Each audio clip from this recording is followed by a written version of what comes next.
오늘 말씀의 제목은 자녀를 양육하라 합니다.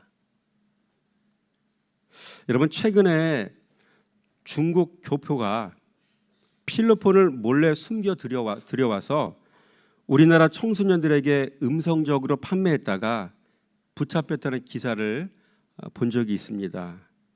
피자 한 판 값이라 아이들이 쉽게 그 필로폰을 구입할 수 있었다고 합니다. 그리고 그 필로폰 약물에 중독된 아이들도 상당수 있다고 합니다. 아주 이례적인 일입니다. 그래서 이제는 이 약물을 판매한 사람이나 유통시킨 사람에게 법정 최고형인 사형을 구형하도록 법을 바꾸었다는 이야기를 들었습니다. 여러분, 우리가 이런 세상을 살고 있습니다. 그러나 24시간 내 아이를 따라다닐 수는 없는 것이 우리의 현실입니다. 그래서 가정과 교회에서 내 자녀의 마음과 생각과 영혼을 진리의 말씀으로 붙잡아 놓지 않으면 안 되겠다는 생각이 들 수밖에 없습니다. 그래서 오늘 본문의 말씀이 우리에게 참 중요한 말씀인 것이죠. 여러분, 감사하게도 본문의 말씀이 굉장히 짧아요. 그렇죠? 그래서 오늘 말씀에 나오는 대상이 둘입니다. 하나는 자녀들아, 하나는 아비들아. 대상도 간단합니다. 그러나 이 본문의 말씀 우리는 두 가지로 적용할 수가 있어요. 하나는 가정에 적용할 수 있고 또 하나는 교회에 적용할 수 있죠. 저는 오늘 이 시간에 이 본문의 말씀을 가정에 한번 적용해 보길 원합니다. 그렇다고 교회에 적용하는 부분을 무시할 수 없기 때문에 이 두 가지를 혼용해서 먼저 설명드리자면 이겁니다. 우리 화면 한번 보여주시기 바랍니다. 하얀색이라 잘 보일지 모르겠습니다. 대충 보세요. 너무 오래 보시면 눈이 버리니까 잠깐 보시고요. 이 가정과 교회에 적용되는 말씀인데 가정에 적용된다면 이겁니다. 믿음의 부모에게 또 자녀에게, 교회에 적용된다면 지도자에게 또는 교회 성도에게 적용되는 문제이겠죠. 이 공통적인 건 뭐냐면 주 안에서라는 겁니다. 주 안에서. 다른 말로 말씀 안에서 이런 얘기죠. 오직 교훈과 주의 교훈과 훈계로 양육하라. 이건 말씀 아닙니까? 주 안에서 말씀으로 이런 얘기가 되는 거죠. 핵심 포인트는 뭡니까? 순종과 공경인데 이건 말씀 순종과 말씀 공경 이런 식으로 해석할 수 있겠죠. 그래서 이 말씀 순종과 말씀 공경을 통해서 자라야 되는 거죠. 부모인 나도 자라고 교회 지도자인 목사도 자라야 되고 가정 안에 자녀도 자라야 되고 교회 성도도 자라야 되고 이런 얘기입니다. 그리고 그 방법에 있어서는 진리로, 다른 말로 말씀으로, 또 방법에 있어서는 인격으로, 또 이에 따르는 복이 있죠. 뭡니까? 복된 인생이 되는 거죠. 이로써 내가 잘 되고 땅에서 장수하리라. 복 받는다는 얘기 아닙니까? 그렇죠? 다른 말로 하나님 나라를 누리게 된다는 얘기 아니겠습니까? 이 본문의 말씀은 가정에게 해당되는 얘기고 교회에도 해당되는 말씀이기도 한 것이죠. 자, 오늘 화면을 한번 그 텍스트를 보겠습니다. 전제 조건이 둘 다 뭡니까? 주 안에서 오직 주의 교훈과 훈계로, 다른 말로 말씀으로. 전제가 이거예요. 그러니까 이것이 전제가 되지 않으면 여러분 그 다음 것이 나올 수가 없고요. 올바른 방향과 목적이 될 수 없는 거죠. 주 안에서 엔 크리스토스, 오직 주의 말씀으로. 이게 핵심 포인트인 거죠. 자, 그리고 또 두 번째 보니까 다뤄야 될 내용이 두 가지가 있죠. 순종을 얘기하고 있고요. 공경을 얘기하고 있죠. 그렇죠? 그리고 양육하라. 순종, 공경, 양육. 이 세 가지의 의미들을 깊이 살필 때 우리는 본문의 말씀을 잘 이해할 수 있는 것이죠. 또 지혜라는 부분을 파트를 보면은 이것은 약속 있는 첫 계명이니 이게 무슨 말인지를 이따 설명을 드리겠습니다. 내 자녀를 노엽게 하지 말고 인격으로 대하고, 이 말씀이 또 왜 나왔는지 설명을 드릴 것이고요. 임하는 복이 내가 잘되고 땅에서 장수하리라. 그죠? 요것만 우리는 초점 맞추는데 요거는 초점 맞출 필요도 없습니다. 그 앞에서 주 안에서 말씀으로 말씀 공경, 말씀 순종, 말씀으로 양육하고 요것만 잘 되면 이 복은 자연스럽게 따라오는 것이죠. 그렇죠? 이런 내용을 오늘 말씀 나누기 원합니다. 먼저 전제 조건을 보겠습니다. 주 안에서. 에베소 6장 1절 말씀이죠. 여러분 주 안에서라는 말은요. 말씀 안에서라는 말과 같은 말인 거 말씀드렸죠. 전제 조건이 주 안에서입니다. 이 전제 조건이 말씀 안에서입니다. 말씀 안에 들어와야 주 안에서가 가능하다는 말 아니겠습니까? 또한 오직 주의 교훈과 훈계로 양육하라 이렇게 표현하고 있습니다. 이 일은 부모가 평소 묵상을 해야 가능한 일입니다. 묵상을 해야 가능한 일이에요. 말씀 하나도 안 보고 주일날 예배만 출석하는 정도로 양육이 불가능합니다. 한번 생각해 보세요. 내 자녀를 양육을 제대로 잘했나 내가. 이 묵상생활을 하지 않으면 양육이 가능하지 않습니다. 여러분 자녀의 신앙은 부모의 신앙만큼 잘하는 겁니다. 여러분 한 아이가 교회에서 아이들과 놀면서 입에 담지 말아야 될 말을 하더랍니다. 이거 들은 얘기입니다. 그래서 목사님이 이 아이에게 물었습니다. 너는 그 욕 누구한테 배웠니? 그 아이가 하는 말이 우리 할머니 권사님한테 배웠어요. 여러분 자녀는 보고 배운 대로 합니다. 자녀는 보고 배운 만큼 하는 겁니다. 부모 스스로가 묵상하지 않는 이상 그 한계를 벗어날 수가 없는 겁니다. 그래서 자녀를 양육하려고 신경 쓰지 마시고요. 먼저 이 부부가 더 이상 부부싸움 하지 마셔야 되겠죠. 각방 쓰는 분들은 각방 쓰지 말고 그죠? 침상 자체도 같이 사용해야 되겠죠.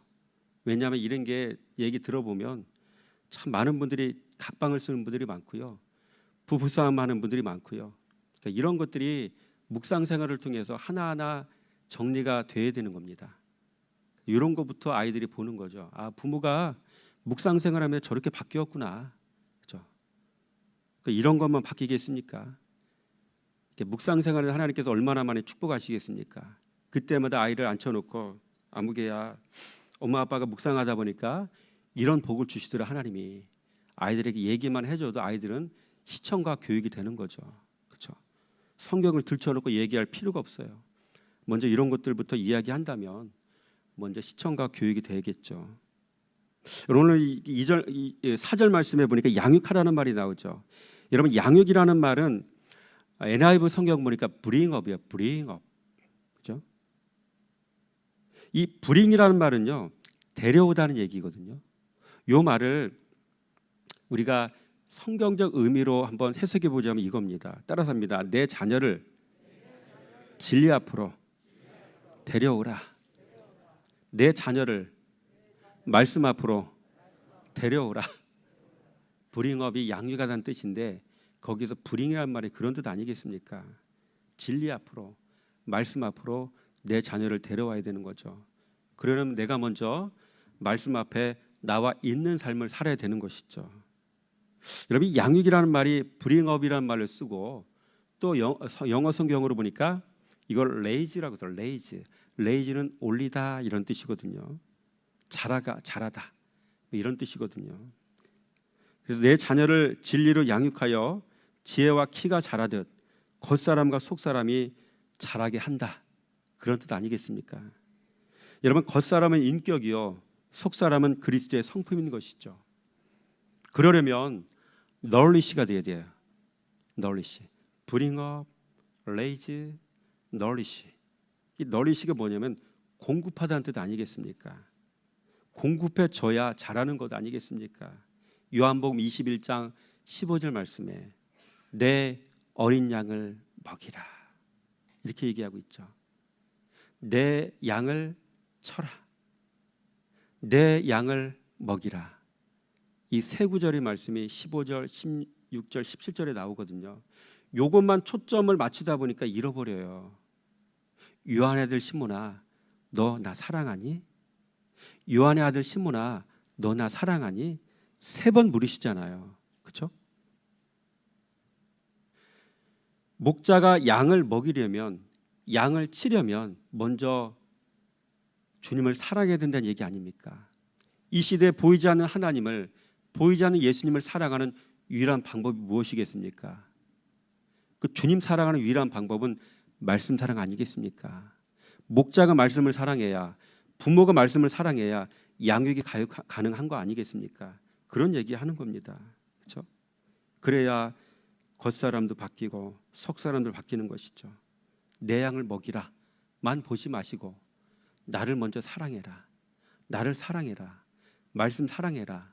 묵상생활 너부터 해라. 그런 얘기를 기억하시기 바랍니다. 여러분 양은 꼴을 먹어야 자라는 겁니다. 양은 꼴을 공급해줘야 자라는 겁니다. 꼴은 양식이요. 양식은 그리스도이신 말씀인 것이죠. 말씀 가르쳐야 속사람과 겉사람이 자랍니다.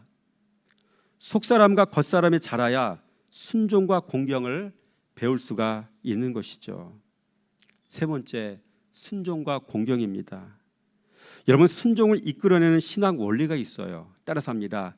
말씀 사랑, 말씀 신뢰, 말씀 순종. 순서가 바뀌면 안 돼요. 앞에 나오는 말씀 사랑과 말씀 신뢰 없이 이런 거 전혀 가르치지 않고 이것 없이 말씀 순종만을 요구하는 것이 이 시대의 교회들의 모습 아닙니까? 말씀 사랑을 왜 해야 되는지, 말씀 사랑할 때 어떤 현상들이 나타나는지, 그렇죠? 어떤 복이 주어지는지 이런 것들부터 잘 알려주고 경험하게 하고 그래야 그 다음에 말씀을 신뢰하지 않겠습니까? 자녀에게 무엇인가 보여줘야 그 다음에 부모가 하는 말을 신뢰하지 않겠습니까? 마찬가지 원리입니다. 묵상을 하면 말씀 사랑이 되고요.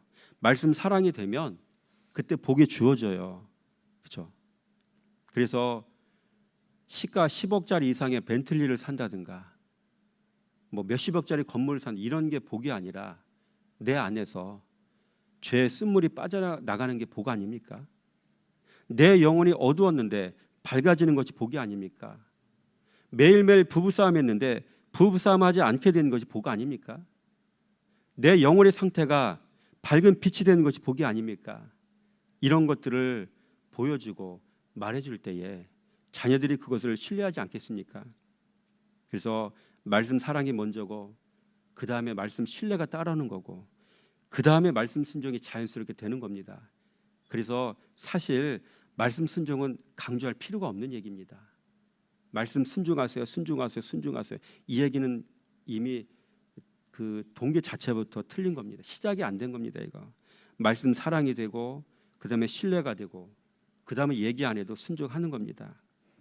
그러려면 먼저 말씀을 바르게 가르쳐야 되고요. 말씀이 실제가 되도록 이끌어줘야 되고요. 그 다음에 말씀 신뢰가 되도록 해야 되고요. 그 다음에 자연스럽게 말씀 순종이 따라오도록 해야 되는 거 아니겠습니까? 여러분 말씀을 깨달아서 행하도록 하는 순종이라야 주님이 인정하시는 순종이죠. 말씀 없는 세상 사람들 부모에게 순종해요. 그렇죠? 그 순종과 말씀을 정말로 잘 깨닫고 알아서 순종하는 것과 값이 같겠습니까? 그 다음에 공경을 말씀하고 있죠. 여러분 말씀 공경하기 때문에 행하는 부모 공경이라야 주님이 인정하시는 공경인 것을 믿으시기 바랍니다. 여러분 인본주의에서 나온 공경과 말씀 깨달아 행하는 공경이 어찌 같은 무게이게 있습니까? 여러분 여호수아서 1장 말씀 보니까 갑자기 요거 내려오기 전에 읽다 보니까 생각해서 말씀드리는 건데 이런 얘기가 있어요. 여호수아서 1장 18절 말씀인가 나옵니다. 누구든지 당신의 명령을 거역하며 당신의 말씀을 순종하지 아니하는 자는 죽임을 당하리니 오직 강하고 담대하소서. 여러분 이게 백성들의 입에서 나온 말이에요. 강조해서 하라고 해서 한 말이 아니라 백성들의 입에서 나온 거예요. 왜? 이 지도자 여호수아가 여호수아 1장 8절 말씀에 보니까 하나님께서 뭐라고 묵상하라고 주야로 묵상하라고 얘기하잖아요. 말씀을 공경하는 자가 되라고 얘기하잖아요. 지도자인 여호수아에게 그런 삶을 살게 되어지니 그런 삶을 사는 지도자 여호수아를 보며 백성들이 어떻게 하겠습니까? 이런 얘기가 나오는 겁니다. 그죠? 지도자가 묵상하니, 다른 말로 말씀을 경외하니 백성들이 그거 보면서 절대 순종하겠다고 고백하는 거 아니겠습니까? 그렇죠? 순종하세요라는 말은 사실 할 필요가 없는 얘기였죠. 여러분, 지도자의 권위와 권세는 묵상에서 옵니다. 가정 안에서 영적 가장인 부모의 권위는 묵상에서 오는 겁니다. 성도의 권위는 묵상에서 오는 겁니다. 부모의 권위는 묵상에서 오는 겁니다. 아멘이신가요? 저는 오늘 내려오면서 이거 보면서 이런 깨달음을 한번 얻었습니다. 네 번째로 양육하라는 얘기가 있죠. 여러분, 지식의 문제는 깨우칠 수 있어도요, 사람은 죄 문제에 있어서만큼은요 깨우칠 방법이 없어요. 그렇죠? 교도소에 들어간 사람들 교화 제대로 잘 되나요? 초범이 재범되고 재범이 또 다른 죄를 짓고 이런 경우들이 얼마나 많이 있습니까? 지식의 문제는 갖다 집어 넣어줄 수는 있어요. 그러나 죄의 문제는 어찌할 방법이 없어요. 깨닫게 해줄 수 있는 방법이 없어요. 반드시 사람은요, 말씀이 들어가야 성령이 일하시고요, 성령이 일하셔야 그 사람의 삶 속에 변화가 일어나는 것이죠. 신명기 6장 7절 말씀 한번 같이 읽어보겠습니다. 시작. 내 자녀에게 부지런히 가르치며 집에 앉았을 때에든지 길을 갈 때에든지 누워 있을 때에든지 일어날 때에든지 이 말씀을 강론할 것이며. 제가 부연 설명 없이 이런 말씀을 딱 드렸다고 한다면 부담스럽겠죠. 왜? 말씀 묵상의 유익과 말씀의 가치를 알지 못하기 때문에 부담스러운 거죠. 그러나 가치와 유익을 알면, 깨달으면 자연스럽게 이렇게 할 수밖에 없는 것이죠. 자녀에게 그렇게 가르치고 자녀에게 이 말씀으로 양육하라는 얘기 아닙니까? 여러분, 자녀 가르치는 일보다 자녀 가르치는 부모가 먼저 해야 할 일이 있죠. 신명기 6장 6절 말씀이에요. 조금 전에 읽었던 말씀은요 6장 7절 말씀이고요. 요 7절 말씀 바로 앞절에 있었던 말씀이 지금 읽어보려고 하는 거예요. 6절 말씀 시작. 오늘 내가 내게 명하는 이 말씀을 너는 마음에 새기고. 이거 부모에게 하는 얘기예요. 그래서 이 말씀 다음에 나온 말씀이 금전에 읽었던 6장 7절 말씀이거든요. 그래서 우리는 같이 한번 이어서 읽어보도록 하겠습니다. 6절과 7절 말씀 천천히 읽겠습니다. 시작.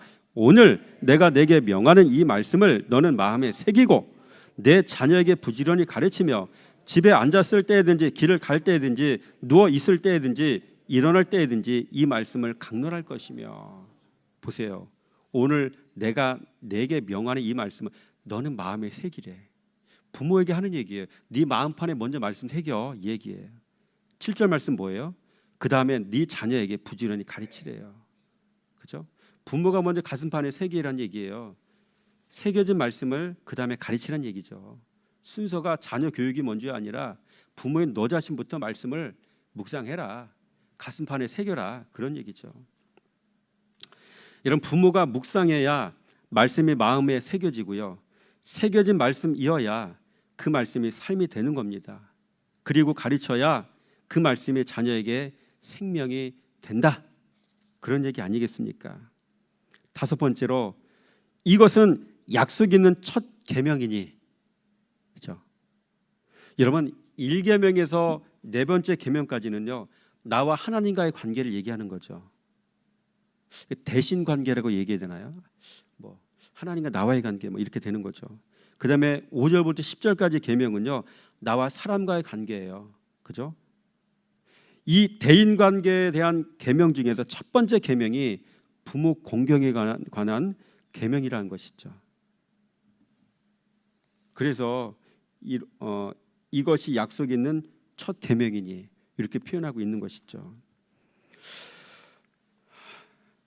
믿음의 뿌리가 부모에게서 왔기 때문에 부모를 먼저 공경해라. 그리고 너의 눈에 보이는 그 부모가 보이지 않는 하나님이기도 하다. 뭐 이런 얘기가 되는 것이죠. 부모 공경. 마지막으로 자녀를 노엽게 하지 말라라는 얘기 있죠. 이 말씀이 기록된 이 당시를 보니까 로마인들의 관습에 의하면요, 이 자녀는요 부모가 말 안 들으면 마음대로 죽일 수 있었대요. 저도 이 주석을 보면 깜짝 놀랐어요. 사람의 생명을 그렇게 할 수 있었구나. 그렇죠?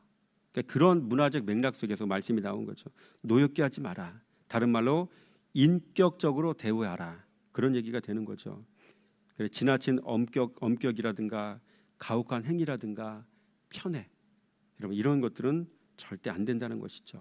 여러분 성경에는요 여러 유형의 부모가 나와요. 여러 유형의 부모가 나와요. 방임형이 있어요. 방임형. 홈리와 비나스 보세요.